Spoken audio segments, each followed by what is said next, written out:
Hello, everyone, and welcome to our September webinar, which is an employment and an immigration update. And I'm joined today by my colleague, Al Harvey, who is an employment and an immigration solicitor at Doyle Clayton. Hi, Al, welcome.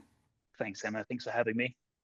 I will introduce Al in a bit more detail a bit later on. But welcome to Doyle Clayton. For those of you who don't know who we are a specialist workplace law firm with offices in London, in Reading and in Bristol, supporting clients across the UK, Europe and further afield, offering a full range of support, employment, HR, litigation, as well as support with investigations, immigration, team moves, and also with training and data protection. The list is on the screen for you. If you want to hear more about us and what we do, then please do get in touch. For those of you who don't know me, I'm Emma O'Connor, a partner here in the employment team and also head of client training. And if we are not already LinkedIn friends, you can link in with me by holding your camera up to the screen against the wonderful QR code there. So please do link in, because I do share a lot of information on LinkedIn. And as I said, I'm joined by Al Harvey, who is an employment and immigration solicitor. And again, if you'd like to be LinkedIn friends with Al, his QR code is again kindly put on the screen there. And I'm really looking forward to hearing the immigration update, because it's been incredibly busy in the world of immigration. Training, doing lots and lots of training for employee populations, for managers, for HR teams, and also for boards and exec teams. Particular focus is on sexual harassment, and we've got some big changes coming up there in sexual harassment and also third-party harassment as well. So a real opportunity there to engage your people, engage your managers, and also look at getting involved and making sure that you are fully on top of your preventative duties there. Also running leadership sessions, manager sessions on how we manage disciplinaries, grievances, all those core ER processes, be that in individual sessions or in our Manager Essentials course. So again, get in touch if you want to find out more. I know we've not finished this webinar, but you will know I'm always looking ahead.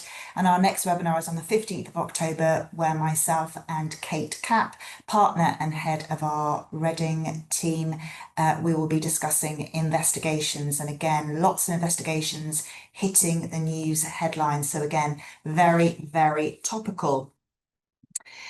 Don't miss out, as well as our monthly webinar program, we also have DC Talks, our podcast series.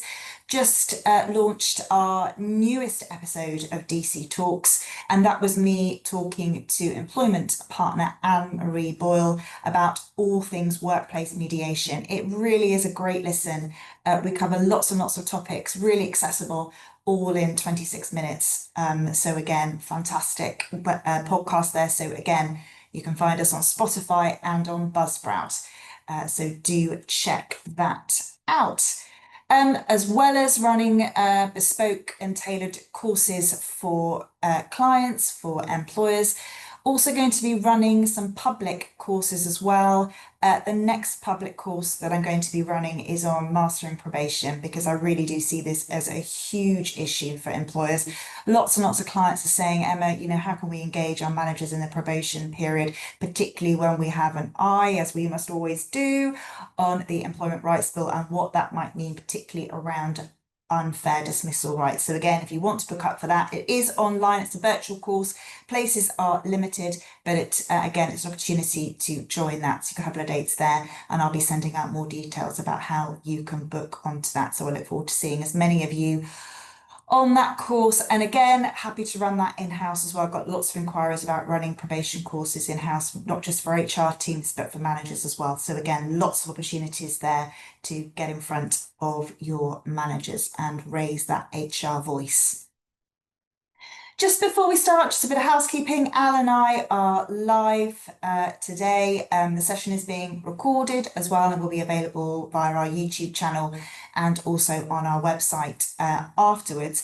But I just want to say that this is a really top level, high level overview of some of the employment changes that we've got coming up, but in particular the immigration changes. Immigration law is incredibly complicated, is very, very fact specific. And again, we will give you an idea about the direction of travel. We'll talk to you about some of the changes that we've seen and some of the changes that we expect to see. But again, I cannot tell you enough to please get in touch with Al and the team if you want to get some advice. And again, we have got the chat function. So again, please do pop questions in the chat. We will do our best. But we've got a lot of ground to cover today. We can't answer any business specific questions online during the webinar for obvious reasons. But again, please do put your chat in the chat box, and we will do our best to come back to you after the session. So, employment legislation update. I'm going to start. If you want to find out what happened at the beginning of the year, which just seems an incredibly long time ago now, but if you want to find out what happened between January and April, then again, check out our April webinar, which you can find again on our YouTube channel or on our website. So let's have a little think about what we've got coming up over the next few months. And what's really interesting, actually, talking to clients, doing update sessions, doing webinars, is really looking at the direction of travel. Where are we going? Where are some of the themes? I think one of the main themes that I'm seeing is around this, rather than employers being reactionary, something has happened and, what are we going to do? It's this idea about preventative. What are the preventative duties? And we see it a lot, don't we, when we talk about sexual harassment. We're going to see it when we talk about third-party harassment and the liability there that's proposing to come in, obviously, under the Employment Rights Bill. But we see it here with this new criminal offence that came into force, this corporate offence that came into force on the 1st of September. And again, it's this idea of preventative duties. What has the employer done to prevent employers and agents from engaging in certain types of behavior? This is a big one. This is really looking at fraud. It's holding those large organizations into account for the acts of not just its employees but also its agents. So it's looking at where the organization has profited from such behaviors, and again looking at whether the organisation had those preventative measures, those preventative procedures in place. Unlimited fines, again, potential here to have a real impact on those large organisations. And again, what to do now? Well, really, it's engaging, isn't it? It's engaging managers, particularly if you work in financial services, updating policies and processes, and again, training, thinking about those risks. And again, warning individuals, warning boards, exec teams as well about those potential consequences. So again, one to watch out for, this new corporate criminal offence. If you want to find out more about that, then again, please do get in touch with me after the session. The other area, this other sort of direction of travel that I'm seeing is around NDAs, non-disclosure agreements, confidentiality agreements, settlement agreements. And again, we're seeing it, aren't we, with the Employment Rights Bill, the potential banning there of NDAs which seek to prevent individuals from, talking about or raising issues around, sexual harassment and harassment discrimination at work. But again, we've got this new area, this new prevention that's coming out on the 1st of October. And again, looking at NDAs, confidentiality agreements. And this is about clauses in those agreements which seek to prevent, to ban victims, somebody who is a victim or somebody who perceives themselves to be a victim of a criminal activity or criminal conduct. And again, it's seeking to ban those clauses which may try and prevent an individual from raising those concerns with either the police, a lawyer, or some other statutory or regulatory body there. And again, it's that wide, it's not just a victim, it's somebody who perceives themselves to be a victim. And again, you know, we're seeing this direction of travel, this preventing of clauses which seek to stop people from raising issues subsequent to signing a settlement agreement or an NDA, whatever it might be. So again, NDA settlement agreements are very much in the spotlight. So again, speak to us if you want to find out more. And again, you know, if you need to keep those documents very much under review. So the Employment Rights Bill, I mean, you know, we are talking about this. We are going to be talking about this for a while to come, but I really do think this is something where HR teams, boards, CEOs, exec teams, SLTs need to be focusing on this. Yes, we have time. Yes, we've got the implementation timetable, but it's really about thinking now, what do we need to be doing? And I'll be talking you through a little bit more detail about the steps you can be doing. Then I had a number of questions before the session about, you know, what should we be doing, Emma? What can we be doing now? How can we engage, you know, managers and particularly boards in what we need to be doing to get really kind of get the focus. So where are we now? We are in this fantastic situation called parliamentary ping pong. So the House of Lords made some amendments, and I'll talk about those in a moment. Those amendments have gone back to the Commons. Will the government accept them? Will they, won't they? Well, the government have come out and said quite clearly that even with the departure of Angela Rayner, who was one of the key architects and spokespeople of the Employment Rights Bill, fear not. We are still very much committed to the cause, and they very much doubled down and said that any amendments that the House of Lords have tried to make, we are not interested in. So the House of Lords, you know, made some changes, but I think these are really those key areas to watch, aren't they? Unfair dismissal, the bringing in there of day one unfair dismissal, this idea of having an initial period of employment, which we think will be 9 months. We don't know for certain because a lot of, you know, the Employment Rights Bill, if you think about it, is like the framework. You know, it's the skeleton. And the detail will be brought in through subsequent legislation, through regulation.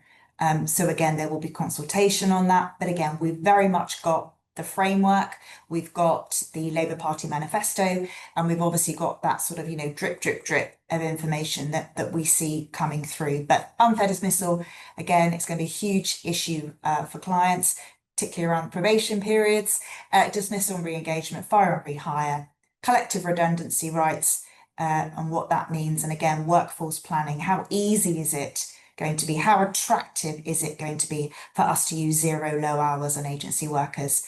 And again, family related protections, additional family leave, and sexual harassment and third party harassment. So the House of Lords made some amendments just before the summer recess.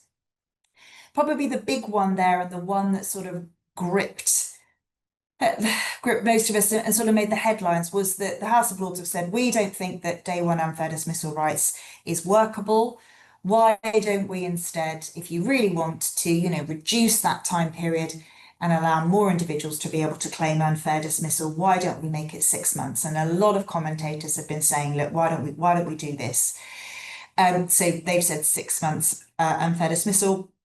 They have also proposed an amendment which will say that, as we know, the proposal for 0 hours, low hours workers and agency staff is that employers, after, we think, 12 weeks, will need to give those workers basically guaranteed hours. So working out what they've actually worked on average over the previous 12 weeks and offering them a new contract with those new guaranteed hours. Now, what the House of Lords has said is, well, okay, let's keep that as a theory, but rather than the employer having to, it is an obligation to offer. Why don't we instead say only if the worker asks for it? Again, sensible. And the other change there that the House of Lords proposed, another one of the big changes, was around compensating and liability for cancelling shifts or moving shifts at late notice. And again, what the House of Lords have said is, okay, let's keep it as a theory because we accept that it's not great for workers to be told at short notice that their shift has been cancelled or their shift has been changed. We get it. We get what you're trying to do in the manifesto, but we also got to think, actually, is it right for employers and potentially agencies to be responsible for compensating these individuals? So why don't we put in a bit of a time limit that says, look, you've got 48 hours. So again, putting some sort of, parameters, some limits on what the government have proposed to do. But we will have to wait and see. As I said, the government have basically said, House of Lords, thanks, but no thanks. So again, let's wait and see. So the Labour Party want to get this passed. They have been trying to get it passed. They wanted it passed. They wanted it ready to go, before the summer. It didn't happen. They want it passed because they want it in place for their, well, I'm assuming that they will want it in place before their conference, which starts at the end of this month. So they will want it all done and dusted. The conference starts on the 28th of September. So, potentially imminently, it could be passed. So what's going to happen? Well, immediately we will see some changes to trade union rights. That really is the key focus to begin with. And then we will see implementation in October, which is the sort of imminent changes there. We will then see changes in April, October of next year. And again, majority of changes happening in 2027. So there are lots of things there that we need to be focusing on. So where are the challenges? Of course, there are challenges with this, but again, where are the opportunities and what, as HR teams, can we really be focusing on now? Well, we've got time for some of the changes, particularly some of those bigger changes, the unfair dismissal rights, which will occur in 2027. We don't have an exact date for that, but it will be either April or the October. I'm sensing October, but again, I could be wrong on that. So we've got some time, but again, it's about embedding those good practices now. How are we managing our probation periods? How are we managing conduct? How are we managing performance management? How are we managing absence? Changes to SSP rules are going to have a huge impact on business costs. So again, getting those absence management processes in check. We need to be checking our contracts of employment, please, please, please, and updating our policies. We need to be training our managers. We need to be training them on obviously the sexual harassment changes and the changes to come, harassment and the third-party changes coming down the line. But we also need to think about engaging them in terms of the processes. We need to be thinking about workforce planning and also auditing our staff, who works for you, in what capacity, particularly if we're using 0 hours workers, how many hours are they working above and beyond what they are being contracted to work? So again, workforce planning, particularly around thinking about redundancies as well. And I would ask this question rather than waiting, because things are going to get tough, changing contracts of employment, making redundancies, using the probation period, ending employment during the initial period of employment. Is it a good opportunity now to start thinking about changes that we could be making? So I will leave you with that thought, and I will hand over to Al, who's going to take us through the immigration changes. Al, over to you. Thanks, Emma. Some really helpful tips and takeaways there. I certainly hope this next part of the session will be as helpful to all attendees, but unfortunately no guarantees. I'll do my best. So we're going to really focus on the skilled worker route predominantly. I think that will be most relevant to most people who are watching or listening, but there are other changes as well to consider.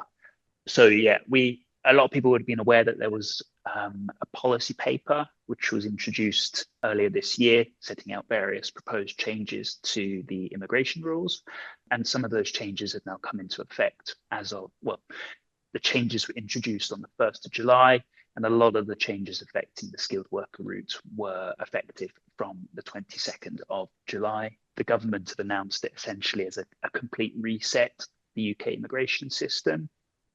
And a lot of those changes which have been introduced already concern the sponsored work visas, and particularly for recruitment of care workers will severely impact the ability for organisations to sponsor overseas care workers.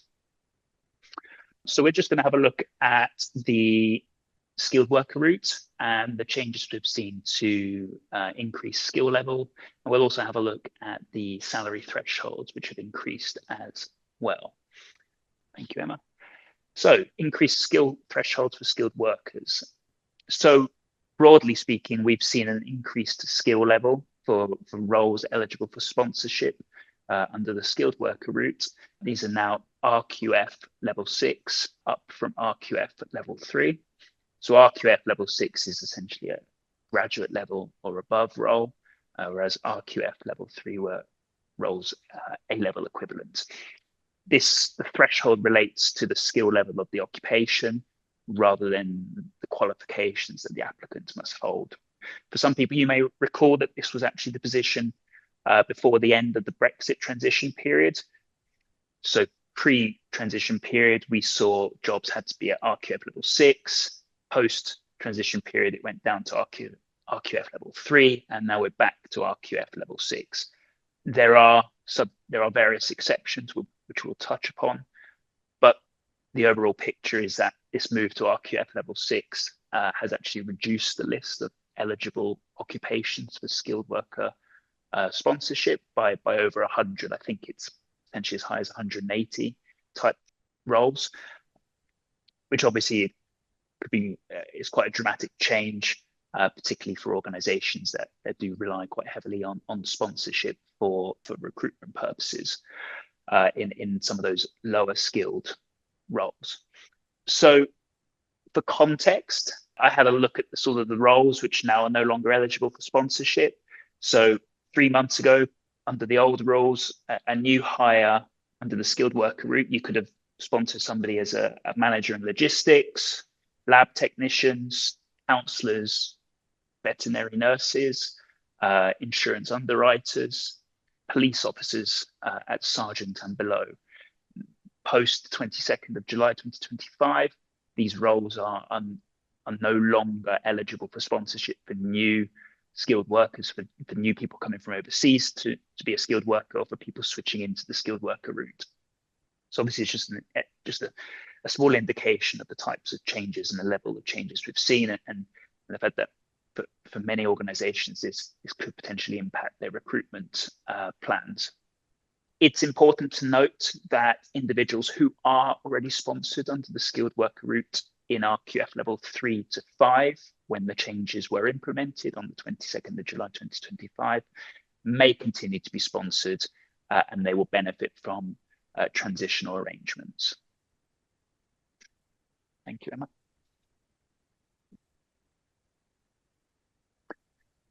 So moving on to the salary thresholds.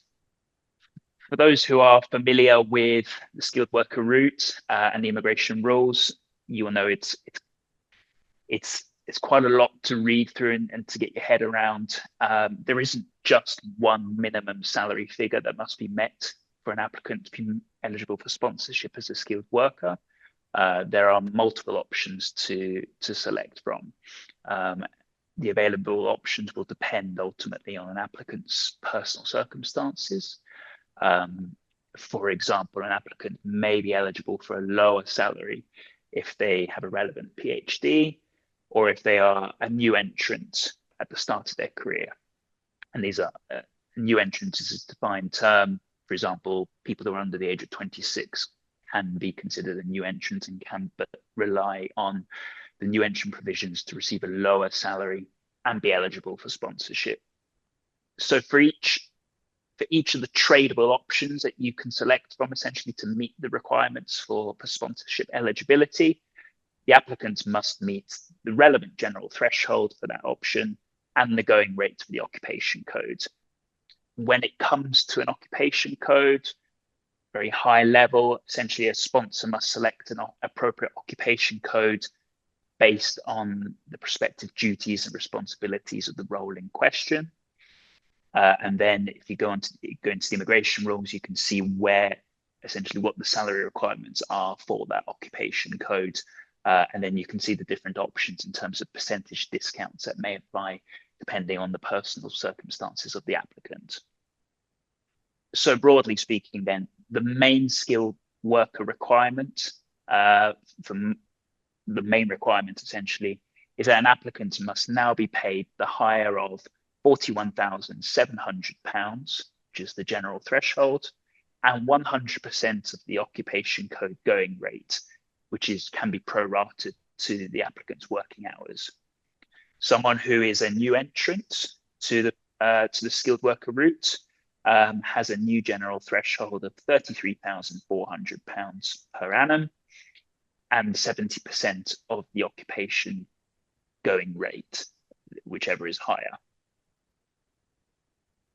So just to give you just an example, a working example, someone who isn't eligible for any discounts, if they were going to be sponsored as a marketing director, the occupation code of 1132, to work 37.5 hours a week, they would need a salary of £87,300 gross per annum.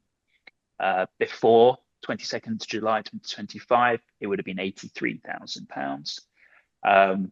We've seen increase. I think the justification behind increased salary thresholds is to ensure that figures keep up with market conditions. So that's part of the reason for it. Going back to that example, someone who qualifies as a new entrant who wants to be sponsored as a marketing director would now need a salary of £61,100 if they were to work 37.5 hours a week. So you can see that there's a considerable salary discount on offer there. There are implications of going down the new entrant route, which is kind of beyond the scope of this webinar.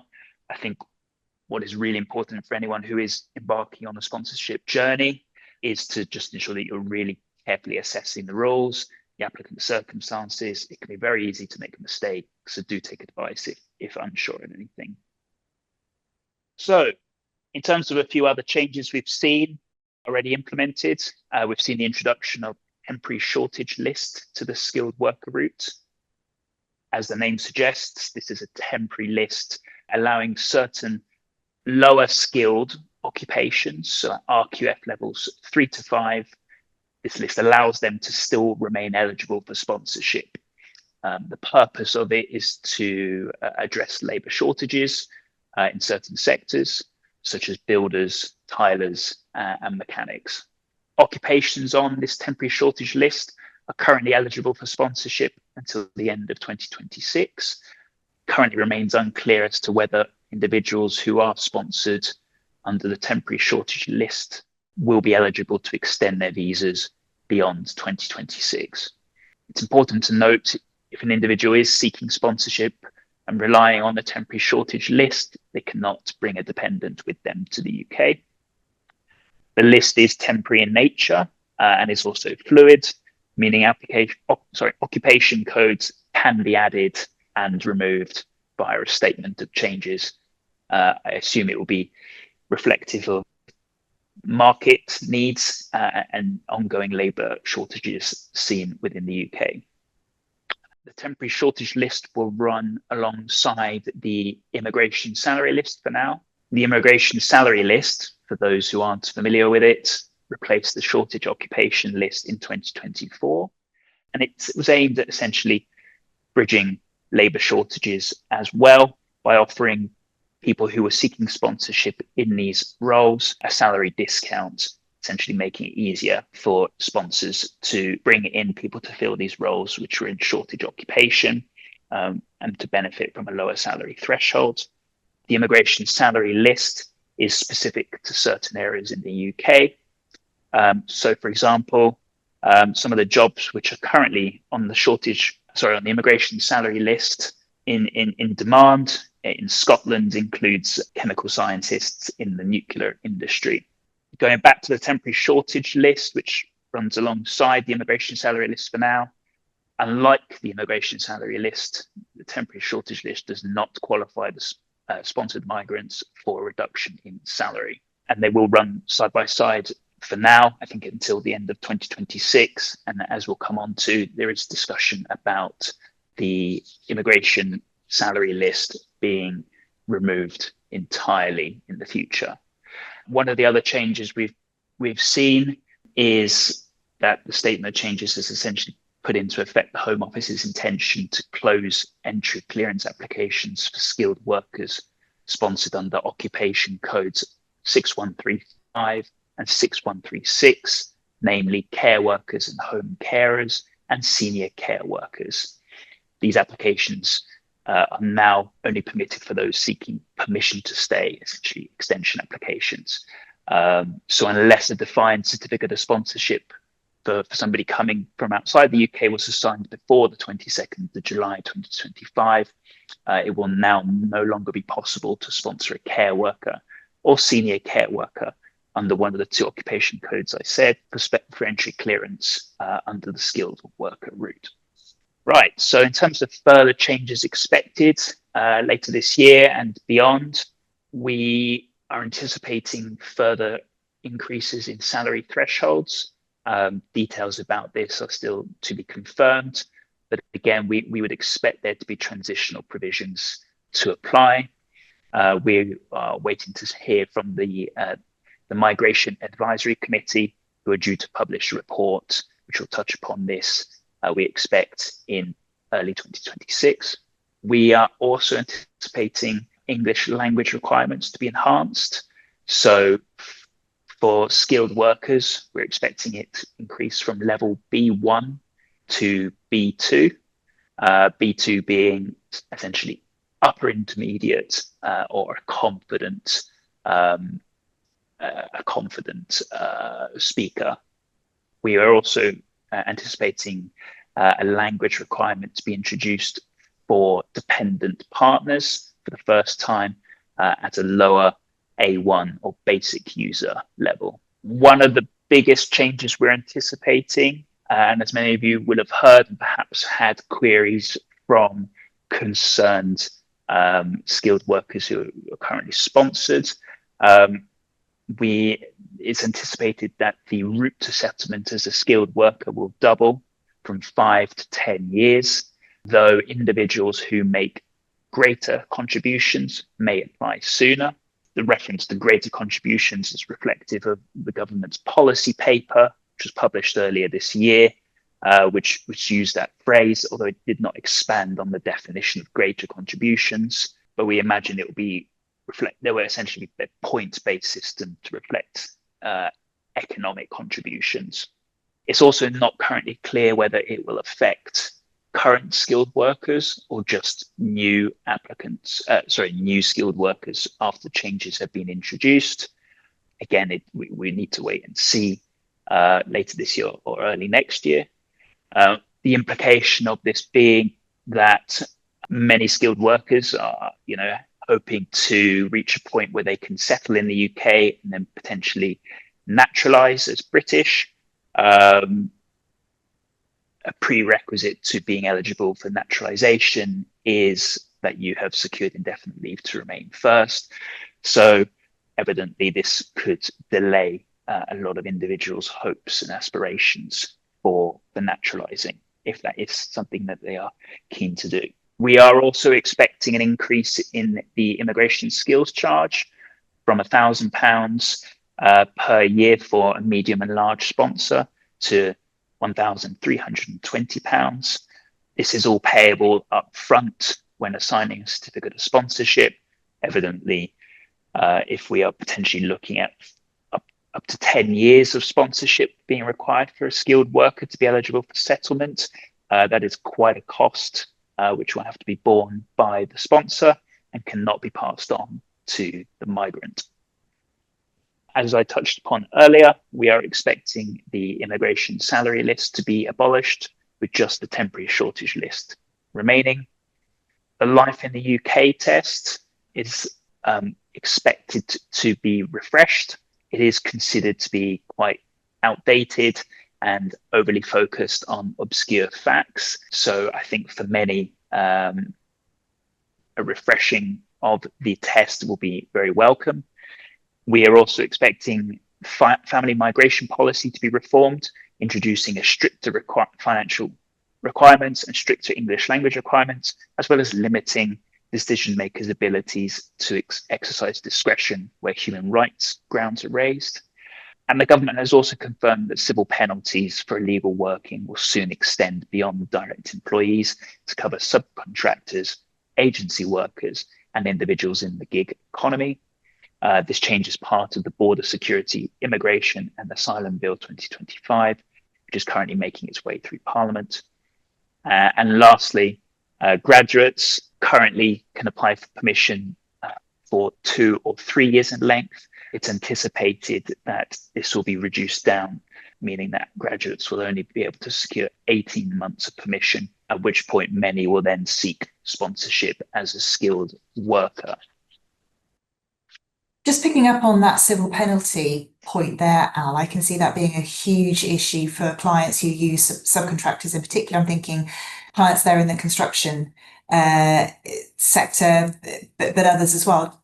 Just to give an indication, we obviously don't know what that level will be, but do we think it's going to be what it is now for employers? So currently, yes. Currently the fines are quite substantial. I think the first offence civil penalty for employing an illegal worker is up to £45,000, and £60,000 for repeat offences. Yes, if this does come in, it's going to certainly increase the burden on employers. I think you'll need to ensure that robust measures are put in place to ensure that anyone you're engaging has requisite permission to work. Absolutely. No, one to watch there. Thank you, Al, for coming back to me on that one. How can we help? Lots of changes there, lots of things to be aware of. Yeah. So, one of the services we provide is compliance audits for many organizations who hold sponsor licenses. They need to be aware that whilst you hold a sponsor license, you can be audited by the Home Office at any time, announced or unannounced. It could potentially be in person. They could turn up and want to review processes and systems and speak to key personnel on the license. So one of the services we offer is essentially coming in and undertaking a compliance audit and just making sure that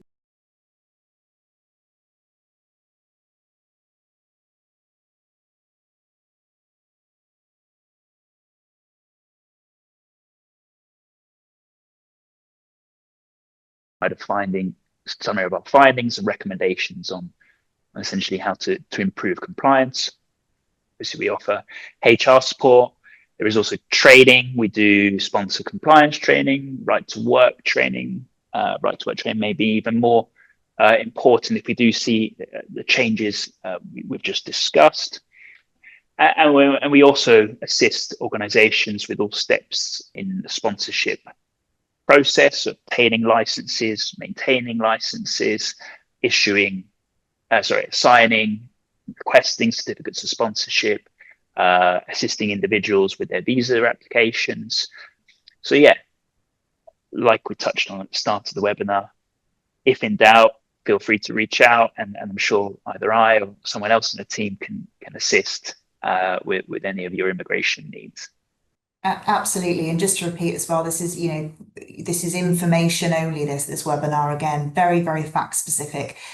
And, I think we can see there's lots of complicating issues here. We see the headlines, but there are lots of exceptions, lots of rules. So again, as Al said, please do reach out to him and the team. Before we close and before I sort of, finish off with some of my thoughts on what we've heard today, we have had a number of questions, which of course I was anticipating. I think what I will say is I've had a couple of questions here that people have posted anonymously, which is totally fine. What I would say is if you have posted something anonymously, so we've had one about a sexual harassment issue, one on indefinite leave to remain, and also one on the audit. I will be emailing everybody who's registered and obviously joined us today. So if you want me to come back, myself or Al to come back, can you reply to that email and then we can sort of start a conversation? And we've also had a question in there from Anne around the proposed changes to the indefinite leave to remain there, moving from 5 to 10 years, and what impact that might have.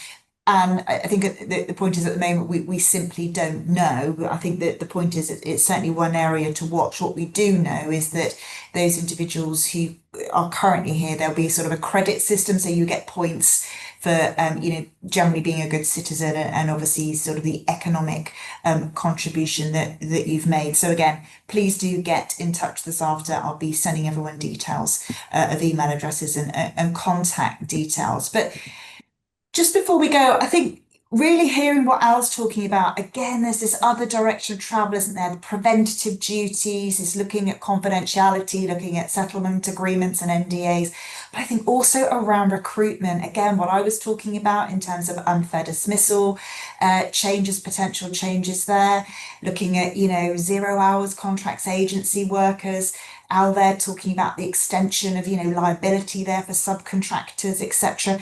Looking at sort of, recruitment more generally, reducing the number of roles that potentially qualify for sponsorship there, thinking about salary. So again, there's another direction of travel, isn't there, about on recruiting. So really one to watch there. And again, like and subscribe, and we'll pop in the chat how you can obviously get in touch, and obviously how you can sign up to receive our newsletters. But really the focus has to be early intervention, doesn't it? Engaging managers, engaging boards now. What is it that we need to be doing? What do we need to be focusing on? If things are going to get more challenging, where are the opportunities, and can we start to get involved in things now? Looking at policies, looking at contracts. Again, can't stress enough how important it is to get those contracts reviewed. Stay up to date as well. We're running lots of webinars, lots of sessions, lots of podcasts, again, focusing on immigration, but also focusing on, the Employment Rights Bill. And again, training, sexual harassment training. It's part of that preventative duty, thinking about the third party, liability there that's proposing to come in under the employment bill. So again, lots of challenges. Yes, of course there are, but in all challenges, there are also opportunities. So again, please do get in touch. And again, don't forget to book up and sign up for our next public course, or again, get in touch with me if that's something that you want to run in-house. We have a busy autumn of events planned. So looking forward to seeing as many of you as we can at those events, and also at our next webinar as well on the 15th of October. So that leaves me really to thank Al for that overview. Again, lots and lots going on, isn't there, in the world of immigration? Yep, lots. And I believe we have a newsletter, so do subscribe. Absolutely. And just reach out with any queries, and happy to help. Absolutely. Thank you very much indeed for joining us today. We'll be sharing the link of how you can watch and share this with your colleagues and your teams. But as Al said, please do, stay in touch with newsletters and with updates, and hoping to see you all next month and at one of our future training events. Thank you very much indeed. Goodbye. Thank you. Thank you.